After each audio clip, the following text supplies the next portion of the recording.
Sino marunong dyan magbayo? Yan, ako magbabayo ako dito. Bayo, ang tawag dito sa pan? Sa Tagalog, 'di ba? Nagbabayo. Pero anong tawag ba dito sa kano to? Kalimutan ko.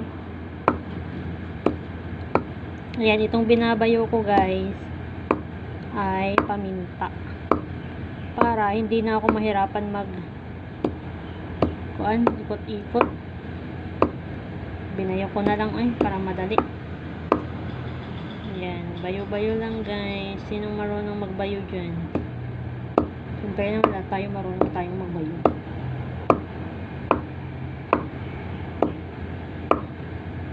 Ayan. So, hanggang mapinong-pino.